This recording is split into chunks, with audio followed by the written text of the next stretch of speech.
Yay!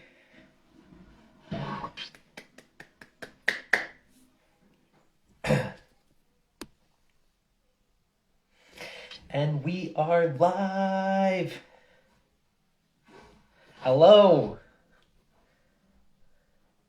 I will add art. Hello, everyone. Welcome to our second episode of Wine and Waste. I'm super excited. Hi, Emma. Hi, first time. Yes. Last time it took 3 times for us to get a proper connection, and now it's just once. It's in 2021. What can I say? Connection is on our side. Yeah, I love it. Happy New Year. Happy New Year. How are you doing? Oh, Thanks. you first. Good. Doing well. In the middle of some home renovation, so everything is kind of chaotic around us. But aside from that, doing well. How about you? I'm good. A little bit of a chaotic day, but I started my next semester of university, so that was super fun. I got to spend a lot of the day going through all my new classes and getting to know the base material, and then prepping for tonight to have a sit down and chat with you. Awesome. Well, I'm excited to be here. Hi, everyone who's kind of trickling Hi, everyone. in. Thanks for joining us. We have a what are you taking in university question. I'm actually doing my BA in political science. So right now I have some English classes, and then I'm taking Econ 101, which is really nice. I'm kind of a university late bloomer. I had to go out into the world and work for a couple years to figure out what I actually wanted to do, and it turns out that politics is what gets me excited about changing the world. I'm going to university for it. That's awesome. Yeah, I was a late bloomer to school as well, so I totally feel you there, but you appreciate it more. Yeah, I'm finding that for sure. Yeah. So welcome to Wine and Waste. Shawn and I are kicking off 2021 with a little kind of recap over our waste-free holiday, kind of what we learned, some of the stuff that we did there before we move on to setting a waste reduction resolution. Yeah. I'll share mine. We'd love to hear yours. Not just with the resolution, but also any nuggets that you guys learned over the holidays as well. We would love to hear. Yeah, so I guess just for those of you who didn't see us last month, wine and waste, or waste and wine, is something that Emma and I came up with as volunteers for Waste Free Edmonton as a way to engage with people during this difficult COVID time where we can't necessarily have in-person meetups like we used to. So we're both volunteers for Waste Free Edmonton, which is a non-for-profit grassroots organization that is geared towards waste reduction in the city of Edmonton, ultimately steering Edmonton towards being a zero-waste city and the most sustainable city on the planet. Woo! Shawn is actually our manager of outreach. And I am the manager of our education school program. So we are both very used to kind of getting out there and connecting with people in the real world. So these Instagram lives are not just a way for Shawn and I to connect with each other, but also for us to connect with all of you. So thank you for being here with us. Yeah, thank you. So Emma, how was your holiday? How did you engage with holiday waste? It was a really weird year to celebrate whatever, if it's Christmas or Hanukkah, whatever anyone is celebrating, it, I'm sure looked very different for lots of us this year. So I feel like I learned a lot on a much smaller scale. Most of my family kind of kept to ourselves. This was the first year where it was actually quite easy to like enforce a no gift giving policy for most of the family. We kind of just did it with our immediate household, so my partner and his son. And that was really fun. Shawn and I talked briefly. I know I already told you, Shawn, about my kind of make or bake exchange with my family. One of the things that we did, it was so fun. One of the things we did is I had the family that I generally celebrate Christmas with, everybody, it was 6 families, including ours. Everybody made something small in 5 batches. And on one day I went and picked everything up from everybody and then came home, divvied them into care packages. And the next day went back out and delivered some of everything. So it was kind of Cute. yeah, it was a hug from everybody's kitchen. It was make or bake. So we still it felt like we were still enjoying each other's company and holiday time together that we were all really missing, even though we couldn't be together. So that was one kind of way we navigated. How about you? I was going to say, I really love that idea because it's not necessarily, you don't have to think of each individual person that you're giving a gift to. You're just making a whole batch of cookies and then giving people a bunch of cookies, or like making a really cool craft and just giving everyone the same thing. And yeah, it's a really cute way to interact with a large group of people while also just like keeping it simple. Yeah, well, So when it all really comes appreciate it. back to you, you get a little bit of everything too. And nobody had to go out of their way to make, yeah, 10 different things. It's just a bigger batch of the one thing. So it was really feasible for everyone, even though it was a kind of weird time. We have, I learned people prefer wrapped gifts in some form instead of just handing them. Hashtag lazy or low waste. I love that.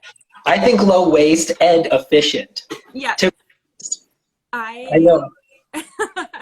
I actually, I know we talked a little bit last time for our wine and waste about ways to reduce holiday waste, but I learned a lot about wrapping and reusing, and I thought I had a good handle on it before going into the holiday, but then when I was cleaning up afterwards, I was like, whoo, I have lots to learn, but I want to hear about your holidays first. What did that look like this year?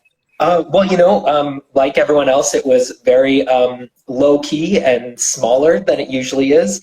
I was privileged enough that I am primary childcare for my brother and his 3 children. So I've been in their bubble since the start of the pandemic. So I was able to spend Christmas with them, which is really awesome. And it was nice and intimate, but it was also had this array of sadness because I know that the rest of my family couldn't be there to Yeah. be with like these 2 newborn twins and a 2-year-old. And so I felt very privileged to be the one to get to be there. I also I was telling last time, I don't give gifts very often, and I'm very vocal about that, especially asking people not to give me gifts. And it's kind of like, presence is the best presence, like let's do something together. Or I was telling you, Emma, something that I really missed this year is since I was a teenager, my friends and I have done a Christmas formal where we all dress up really nice and then have a fancy dinner party together. And so we weren't, and that's usually our gift to each other, is we just Yeah. have a fancy dinner. And we weren't able to do that this year, and that was really it was hard. Yeah. But the thing I did get was I got a secondhand pirate ship for my nephew, who is turning 2 in less than a month now. And so he was pretty excited to get that. I was pretty excited to get it for not only for free, but also secondhand. Yeah. So I feel like that was, it was kind of like my first year getting secondhand toys for my nephew. Mhm. And I think that that will continue for me because it is nice to give them something because they don't really understand the gift of presence or experience. Even though I spend so much time with them, I play with them all the time, and I do spend a lot of time with them. It's still nice to be able to give them a toy. Yeah. But probably as they age and as the world opens up again, I will definitely be leaning into taking them to do things and having experiences with them, particularly building that relationship as an uncle with my nephew and my nieces. And I don't know, there's something that is so much more magical about that. Yeah. I also, I struggled a little bit because I did receive gifts from certain people in which I'm grateful for being given gifts and being thought of in this holiday season, but it is like a struggle to be vocal about not wanting gifts and then sometimes receiving gifts from people just being like, oh yeah, I just want to give you something. Like you didn't have to get me anything. I wanted to give you something. And whereas like, I appreciate that so much. There's a certain like eco guilt that comes along with that because it's usually things that I didn't ask for or I didn't necessarily want. Yeah. And now it's this awkward, like, I'm so grateful that you thought of me and I'm so grateful that you gave me a gift. But also at the same time, there's this other side where it's like, but I didn't need anything, nor did I want anything. And it's this conflicted gratitude. And I definitely had that a couple times this Christmas, where I received things that I didn't necessarily want or need, but I was grateful for being thought of. Yeah. And I was reflecting on how to have those conversations with these people that I really care about, and I know that they really care about me, about how the best present that they can give me is being like reducing their waste and reducing the waste that we create together through our relationships, Mm-hmm. and trying to show them that perspective rather than them feeling compelled to give me a gift to show that they care. So yeah, that was something I struggled with. And there's a comment here. Yeah. I always tell people if they must give me something, I enjoy socks, and it worked. Tons of new socks this new year. That's awesome. Yeah. So, and that's a really useful gift. Like socks are a very useful gift. And um, I, I hear that socks are really difficult to repair when they have holes in them. So that's a tough clothing to repair.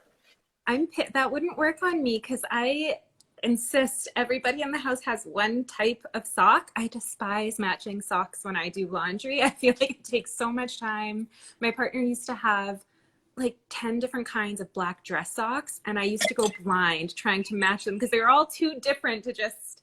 So now everybody has their one kind of sock, and as soon as they come out of the dryer, like you don't even have to look, you can just pair them up. So I'm loving my one type of sock.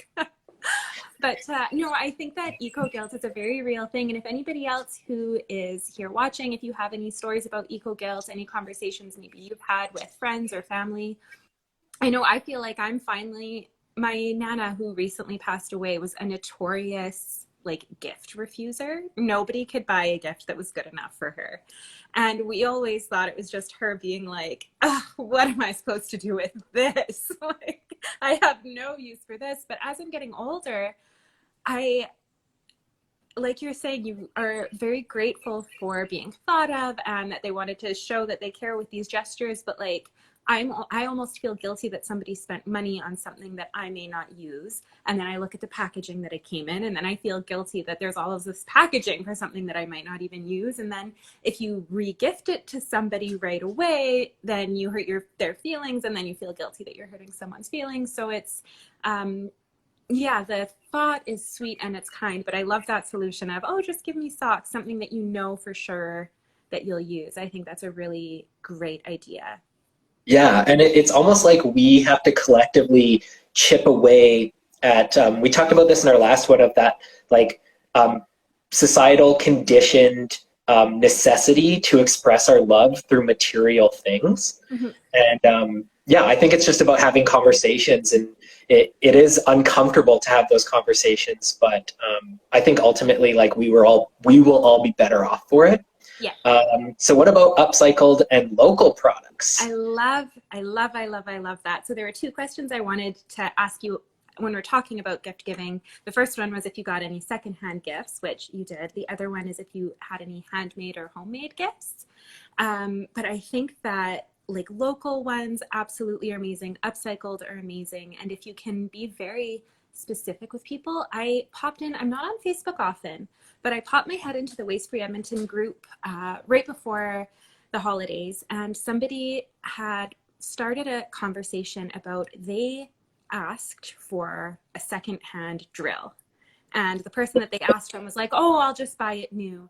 And I can't remember who it was in the group was like, I really wanted one secondhand, but every time I ask for something secondhand, there's so much resistance. And I was thinking a lot about it. And I think that when we ask people for secondhand gifts who maybe don't share the same values as us, or maybe don't understand the eco guilt, or maybe just don't value secondhand items the same way, I think it almost becomes an issue of pride, and they're feeling like they're settling, or they're kind of taking like a shortcut or the cheap way out, or like it's somehow of less value. And I was thinking if we, as we're like making that request, say it would mean a lot to me if you found one secondhand. I know it takes more time, maybe a little bit more energy. If you can't find one, maybe a gift card to like XYZ establishment where you can go look for one. But making sure the people that that do care so much about us, that do want to gift these wonderful brand new things that maybe they see differently than we do, if they understand that the act of thrifting or the act of repurposing or the act of, you know, going out of their way to find this item, that's like the biggest part of the present. It's not settling. Like that's what I would love the most. Yeah. But just finding a way to kind of reframe that. It's like this added layer of thoughtfulness Yeah. in someone's like, I bought secondhand for you because I'm respecting your values that you've expressed to me. Mm-hmm. And it's just like, oh, you listen to when I talk about my values. You And like not only me. You really not like only me. yeah, not only are they giving you a gift, but they're also respecting your boundaries and your values that you've set out towards gift giving and towards secondhand products or towards upcycled products. Or if you're someone who's like, if you have to buy me something, buy something locally made. Mm-hmm. Then you know that they're listening and that they value and respect your values and boundaries. So that just fills my heart with so much warmth. No, And I feel like I kind of want to go back and find that thread again and read it again, because there were a lot of people commenting that the sentiment really resonated with, or that maybe they had different solutions or they thought about it differently. So I think, just for myself, I'll probably creep through our group and find it again. I know you're not a huge gift giver. Were there any other secondhand gifts that you either gave or received this year? I actually Also, I want to ask anybody that's watching with us too, please feel free to answer that question as well. I didn't get any other secondhand gifts other than I got a locally made gift, which was really cool. My mom actually gave me a glass blown bird feeder with like a hummingbird in it that was made by a local glassblower. So that was really cool. But I don't think I got any other secondhand gifts, nor did I give any other gifts other than the toy ship to my nephew. Yeah. I was really excited about, my partner is super into golfing lately. And have you heard of recycled golf balls? No. I didn't even know this was a thing. So I got him a giant, huge bag of recycled golf balls. So I guess all of the balls that get lost on a course, either in the water or in whatever the part that you can't find is. I don't know golf course lingo. I'm sorry. Neither do I. But like the mystery balls that just disappear, they find them, and depending on what shape they're in, like they wash them, they might have to refinish them, and then they repackage and resell them. So they're all used golf balls that have just been refinished and repackaged. And well, they weren't even, it was just kind of unfortunately it was in a big like old fishnet kind of thing. Oh. But, yeah, it was a really, really cool gift, and he appreciated them. And that is super cool. Yeah, I felt like I didn't have to compromise on my values either. A good gift I got was an ancestry to do my DNA and learn about my family. That's a cool and like thoughtful waste-free gift. I love that. Yeah, absolutely. What else did I do secondhand? Plants. I know last time we were talking about plants. I adore going thrifting for secondhand plant pots. And any plants that I gifted this year, most of them came from babies from my plants, but the pots that I gifted them in were all secondhand. So I really enjoyed that too. It's such a cute gift to give plants, especially when you need to get rid of plants anyways, because you have so many. Needs to get rid of plants. Let's not be crazy here.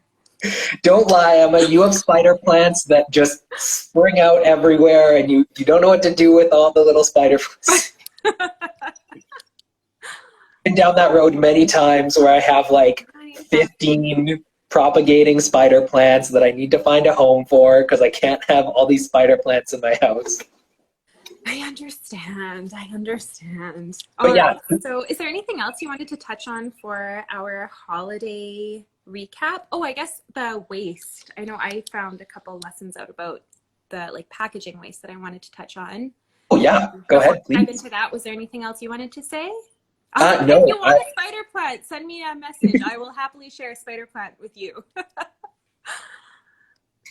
No, I'd love to hear about what you found out about holiday waste. Okay, so I have been saving packing paper anytime I get an order of art supplies, or if we do order anything online and it comes with that brown paper, I've been rolling it up. I used to fold it, and then I started rolling it because I realized it's just way easier to store and way easier to use.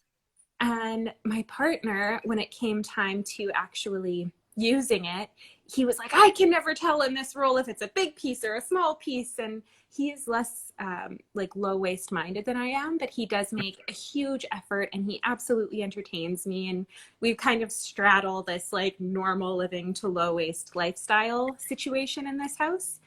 And what I realized is, for him to be going through the trouble of all of the like upcycled, repurposed stuff, the way I package, I definitely need to cater to him, not to me, because I'll use it however.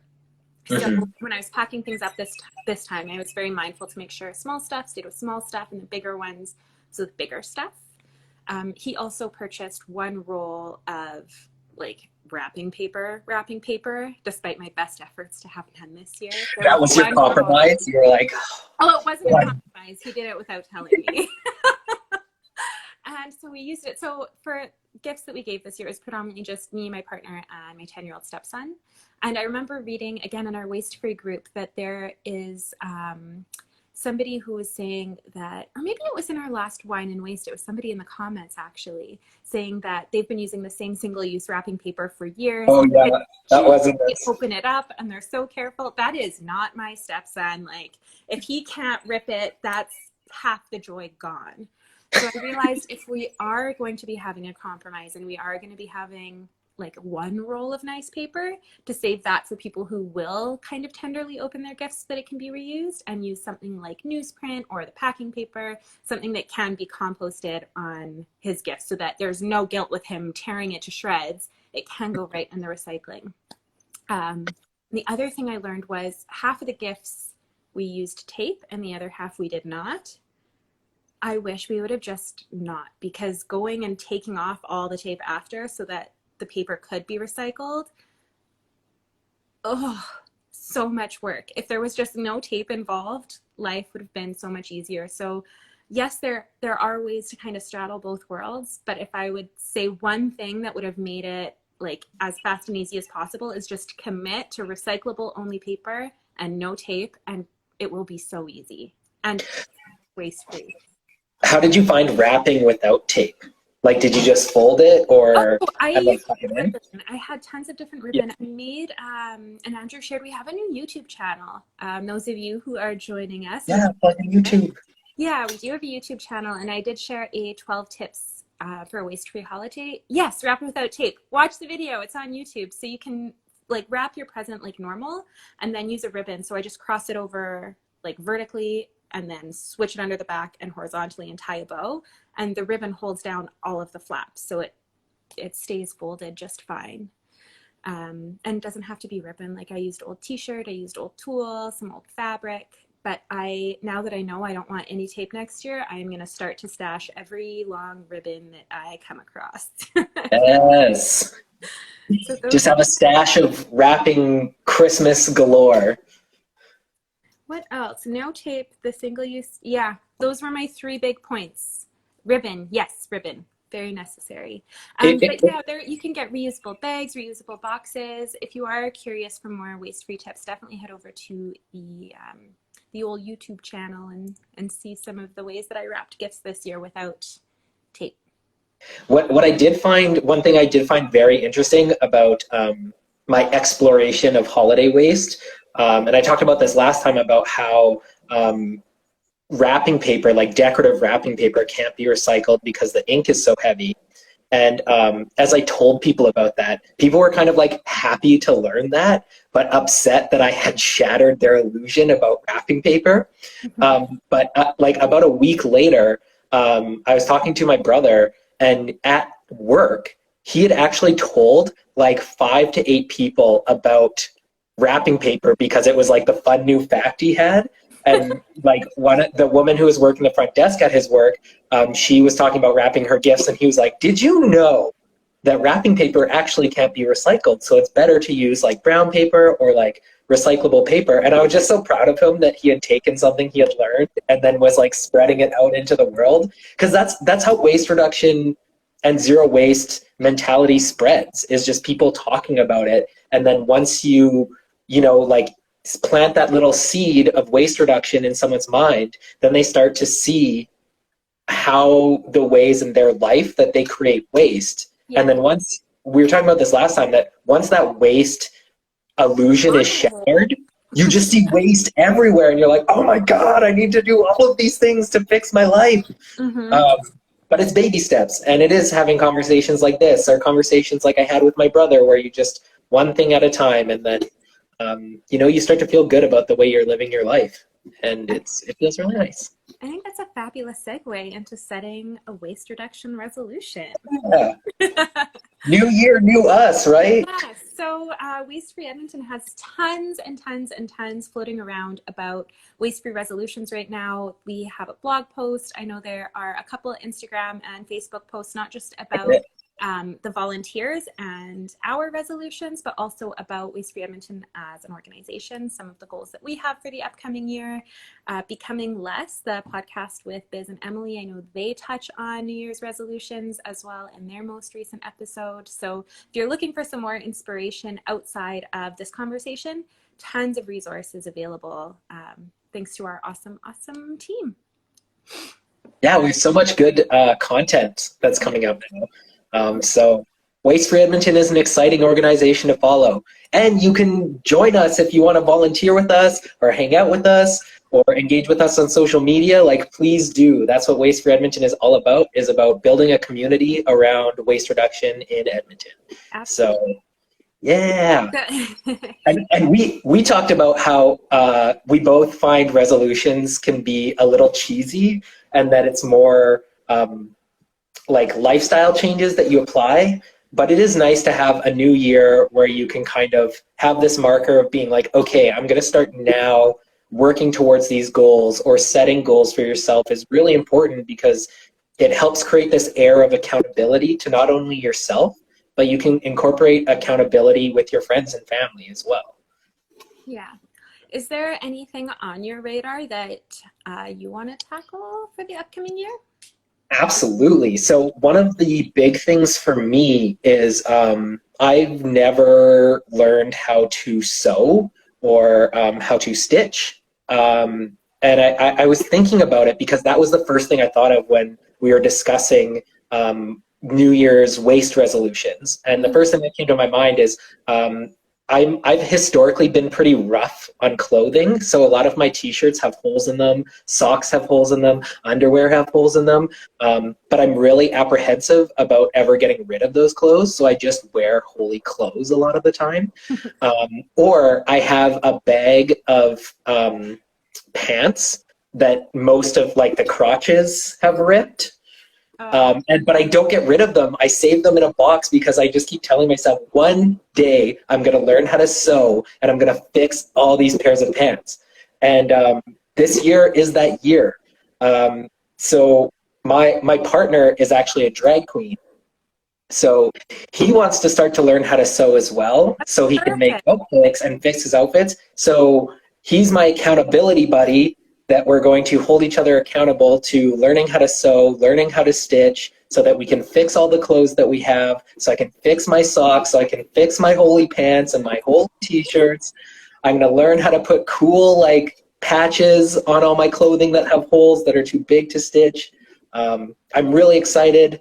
I thought about why I didn't know how to sew or stitch, and I think for me, being almost 30, even though the world has evolved a lot with gender stereotypes and gender norms, I think I still felt apprehension to learning how to sew on my own, because I am a man, and because there is that stigma with masculinity about not doing homemaking things, even though typical homemaking things, like I love to cook and everyone should know how to cook.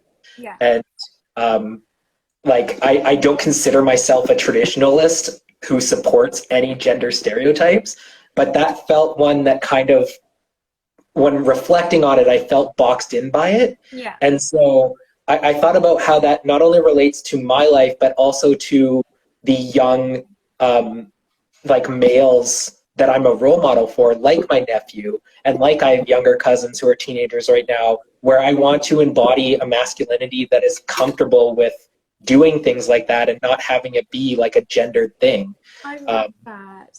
So yeah, I really want to be like a positive role model, like a cool uncle who knows how to sew and fix clothing and make outfits. Well, And if you're yeah, looking for inspiration, have you heard of Zero Waste Daniel? I don't think I have.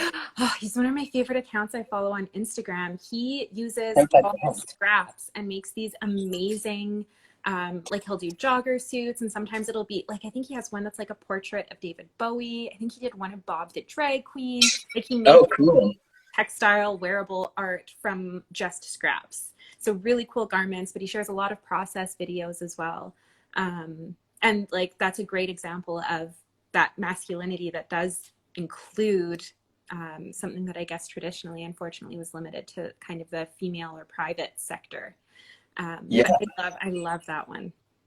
Boom K said that in my sewing class, there was an over 50-year-old man who tried to learn how to sew for making tote bags for his wife. That is so cute. And that is such a great lesson in not only like a man learning how to sew and unshamefully doing that, but also like doing something, learning how to do something for someone he loves. And I really, and age. Like you're never too old to learn new things. Yeah. And I think we should all appreciate that and validate that as a normative thing to do. Mm-hmm. Well, and just to tie it back to our waste reduction resolutions and kind of acquiring that skill. Oh, I think sewing is something you have to commit to learn. Like you have to buy a sewing machine and it seems overwhelming. I know that right now things are weird because COVID, but I feel like there have to be sewing classes that have them included. And I know with like expensive machines, like surely there's like a studio fee or something that you can use. I'm sure there is, but for me in particular, like I put the feelers out on social media that I wanted to learn how to sew, and also my partner wanted to learn how to sew, and we actually got gifted a free sewing machine from a family friend who was like, I just got a new one anyways, and so like this one has served me well for 15 years. Like you can just have it, and so I was really happy. But yes, staring at the machine, not knowing anything about sewing, it's very overwhelming. YouTube. There are YouTube tutorials because I had my mom's old sewing machine and I don't know what was going on with the tension and threading the needle, and but there are so many great YouTube videos, and you can even put in the exact machine you have and someone will walk you through it. Yeah, that's the beauty of the internet. But I currently have, it's funny you say that, I currently have my sister-in-law's sewing machine in my studio waiting for me to use. So yeah, surely if nobody wants to pass one on, I'm sure somebody can lend you one. And even on Kijiji, if you put in free sewing machine, like I'm sure there's somebody with a machine that they're like, I just got a new one and I don't need this anymore. Or I don't know what's wrong with the needle and I don't want to pay $100 to get it fixed. So I'll give it to someone who will.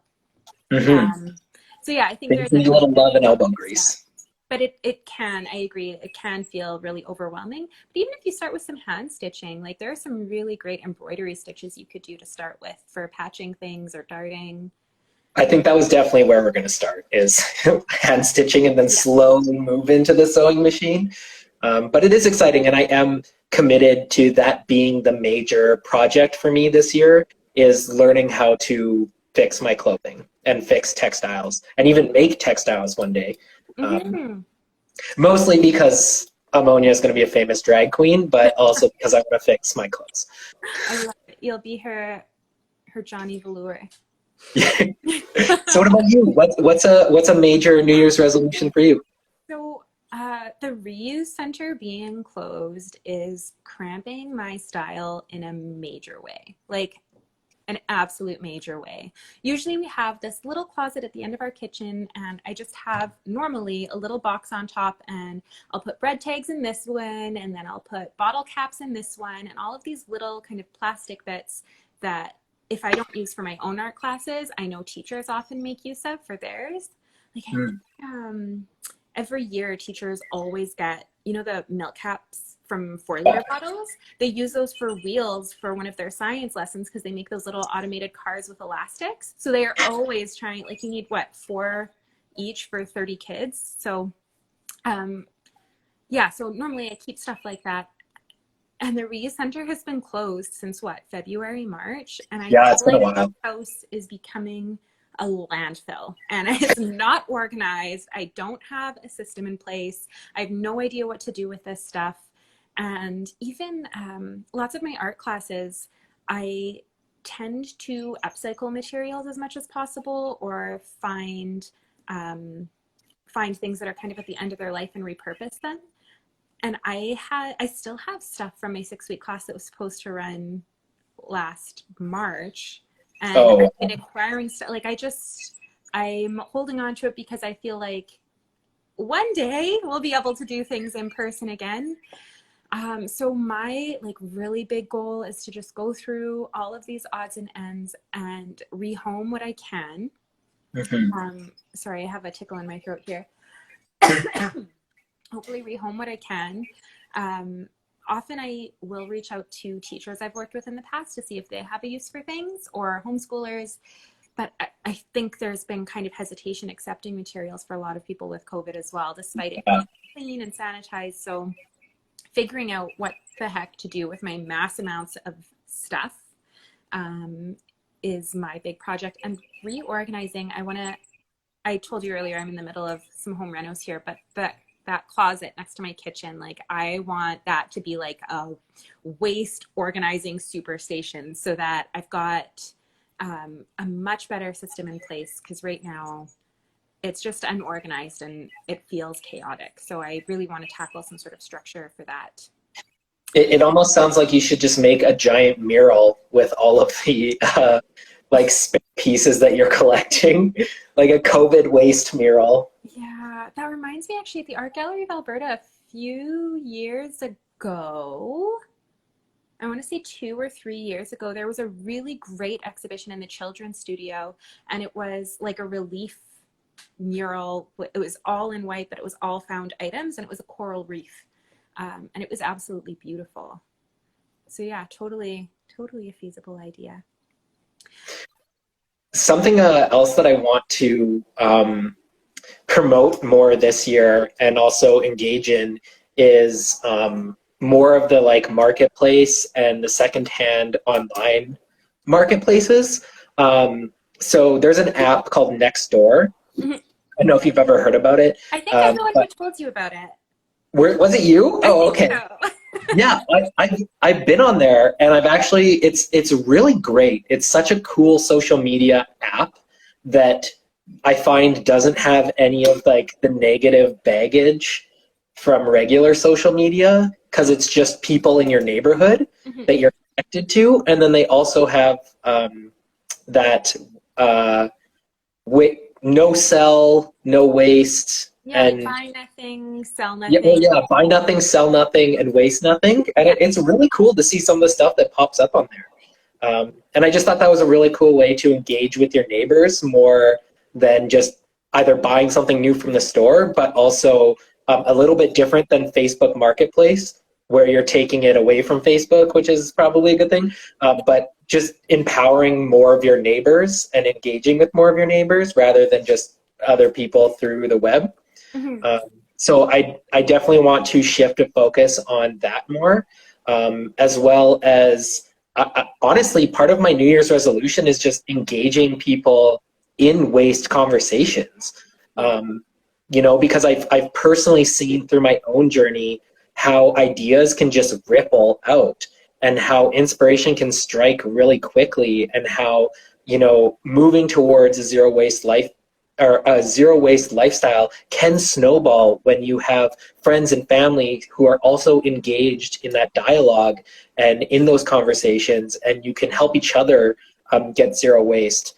And it's a really beautiful thing to see, because not only are you helping reduce waste on the planet, but you're also living a more healthy life that I think that you can be, that I feel more proud of.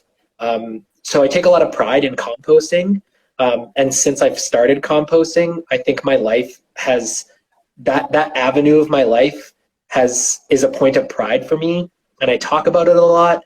And when people are like, "You compost all your food scraps in the city?" I'm like, "Yeah, it's actually like I built a pallet compost, and it's able to hold all of the waste, food waste and food scraps from a 4-person house for all year round." How do you do it in And the winter? I honestly, because we usually take our compost out every like week and a half to 2 weeks, and we have a 5-gallon pail, like one of those Home Depot pails Yeah. that we just fill up, and then we take it out back, and we save leaves from the fall time in a bunch of bags, and then so it's a 2-part compost. So there's one side that's the active compost, and the other side is all the leaves. And so then I put all the food scraps on the one side and add a handful of leaves and then continuously mix it together. And then maybe like every week I go out and mix it, because active compost generates heat. So it can keep it from freezing solid. It still gets cold and slows down the decomposition process. But if you keep turning it, you're still activating all those enzymes and keeping them awake and alive through the winter. And yeah, so there's usually, like, this winter has been pretty warm, but usually like in the wintertime there's a month or two where it does freeze solid because it's like minus 30, 35. But for most of the year I can keep it active and going and mixing. That's Um, amazing. We have one of those like tall, thin composts with only like a wee opening at the top. So I'm really bad at doing the thing. But I think maybe if I had one that was wider at the top, I've never known. And so usually in the winter, I just kind of stop and mhm. feel really guilty. And then as soon as it starts to thaw again, I start. But that's smart to save leaves in a bag. Yeah. And also, Boom K said that is also their New Year's resolution, is to compost. I love that. What's really beautiful is that the city of Edmonton actually has a really good composting education program. We have the compost school in the River Valley by the John Jansen Nature Center, where you can go learn about composting. And they also have like a helpline that you can phone. And there's really awesome like city stewardship around composting. And you can also, if you're looking at vermicomposting, which is indoor composting with worms, there's actually a really strong network of composters within the city that if you contact the city of Edmonton and be like, "Hey, I want worms to start a compost," they have a list of people that have really strong active composts, and they're like worm breeders where you can get worms from. And so if you live in an apartment or somewhere where you can't build your own compost in your yard, I would highly suggest going to the City of Edmonton website, because they've really put a lot of effort into teaching people how to compost and empowering people how to compost and helping people to start composting. Because it is, like I said, for me, it was something that really changed my life and my perspective. I vermicompost as well as I have a compost outside. I love feeding my little worms, but they're also in like a bucket that's like this big, so it can't handle all of our food scraps because I live with 4 people. Yeah. But that the rest of it is compensated with my backdoor pallet compost, That's and amazing. it looks nice. Like I've heard a critique of outdoor compost is that it looks ratty or it looks like messy. I've actually, like, people didn't even know it was a compost. They thought it looked like a mini shed, and they were like, "Oh, I thought it was a shed." I was like, "No, there's compost in there. That's where all our food scraps go." And so you can make it look really nice, and there are a lot of options, and it is possible to compost through the winter. It's just a little extra work. Yeah. Well, and I think there's something to be said too about gaining a new skill and learning it. Like, I personally always find it invigorating. I got my worms from the Avant Gardener, and they're fun and full of life. Yes, I use a Yay! small vermicomposting setup, and I recently gave it to a teacher in her grade 5 class, just because we had too many things on the go and I wasn't able to care for them. But I loved learning about what they can eat and what they don't. And even different worms will have their different food preferences. Yeah. So I love how when you start to learn a little bit about something, you end up realizing how much you don't know about that thing. And you almost get an insatiable appetite for learning more Yeah. about it. kind of like the whole wormhole into waste reduction. Once you see one thing, you kind of see it everywhere. So I thought it was really, really cool. And even just listening to you talk about how to keep your compost kind of active in the winter, like that's inspiring to me. I have a little bit of like being a part of the like I took the Master Composter Recycler program through the city of Edmonton. So that kind of gave me an inside track into the composting community in Edmonton. And there's actually one guy who is, he was able to get his hand on a certain species of mealworms that a couple people, I think they were in Oregon, they were breeding these mealworms to eat styrofoam. And so he was slowly feeding these mealworm styrofoam. And I was like, is it working? And he's like, it takes a while, but they are eating it and composting it. And I was like, that is so cool. So it's things like that where if you're ever, and I tell, like, I come across a lot of people who have eco-anxiety, particularly when it comes to plastic and styrofoam and wastes, and who are just like, you know, I saw a documentary and it's real bad. And I'm like, yeah, but there's so many solutions and there's so many cool, inspired people working on solutions to waste that if we as individuals can do the little things and the little tweaks to our life, and then we can also apply pressure to our politicians, to corporations about reducing their waste creation, along with all these innovators who are coming up with ideas about how we can deal with all the waste that we already have. We have a lot of solutions to the problems that we have. It just takes dedication, a little bit of hard work, and a little bit of tweaking of our lifestyle. And I think that you're going to see in the next 10 years or so, a lot of cool things come up for waste management and waste reduction. And a lot of people get inspired more to live a waste-free lifestyle. Yeah. Yeah. And there's another account I follow on Instagram that every Friday she shares like good news in like the waste-free world or in sustainability.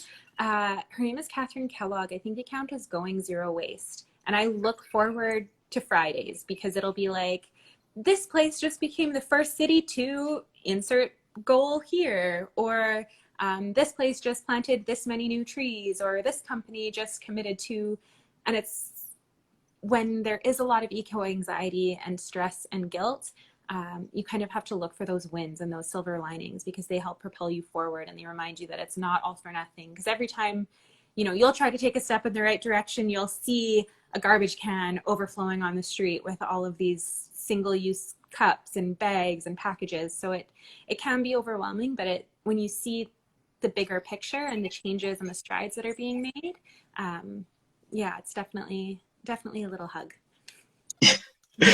So we're actually coming in on the like final 10 minutes of our live stream here. Do we want to maybe dive into like upcoming projects, future announcements, little things we want people to know about or participate in? Before we dive into that, let's give everybody one last chance. If you did have a 2021 waste reduction resolution that you want to make, please share it with us. If you have any tips for keeping your resolutions, please share those with us. I know Shawn and I talked a little bit earlier today about accountability buddies. You and your partner are going to hold each other accountable for the sewing, which is awesome. If there is something you're looking to take up, honestly, you let a buddy know. Put it out there in the world, say it, and find somebody that can help hold you accountable. I know that really helps me. And I will also make sure to update the Waste Free Edmonton community about my journey, about learning how to sew and stitch my clothing. So if you don't hear from me, you can call me out and be like, Shawn, you haven't posted up any updates about fixing the holes in your underwear or your shirts. What's the deal?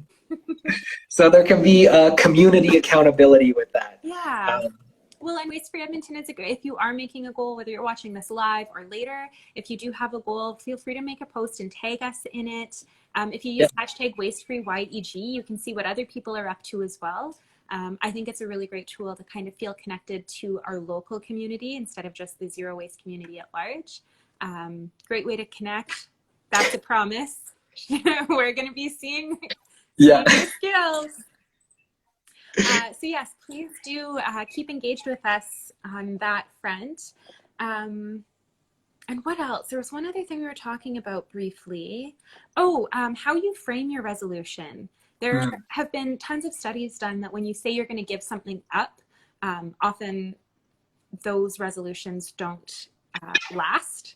Whereas if you take on a new habit, those resolutions tend to stick, just the way that we frame it and the way that we word it.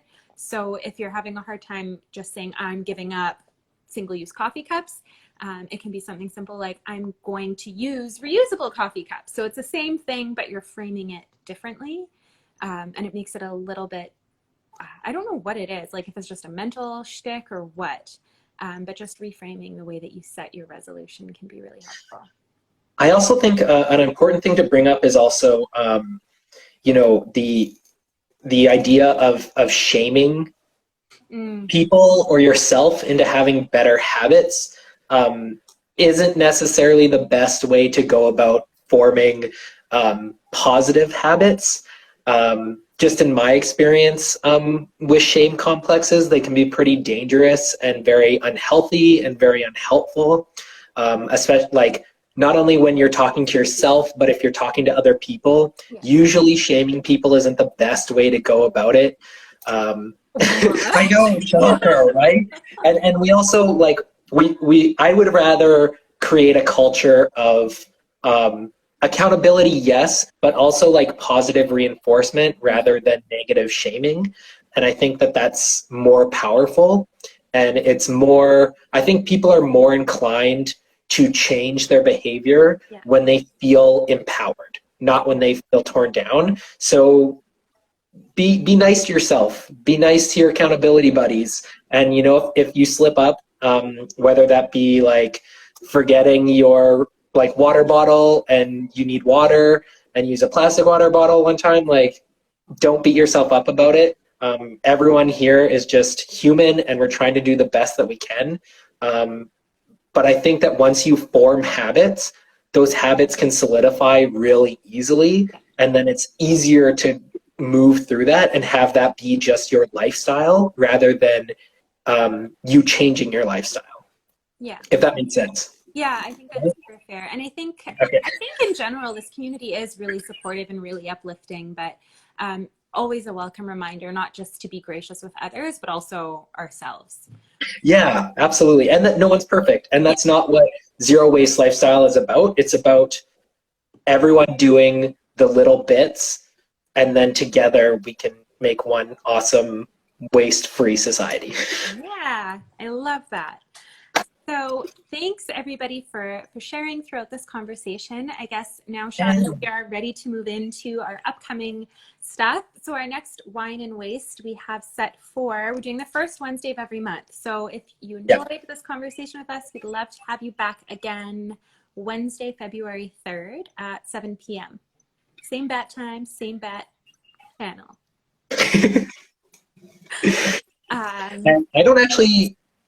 I don't think we have a theme for that yet, but we will announce a theme for it. I think we do. Do we? Maybe I just forgot.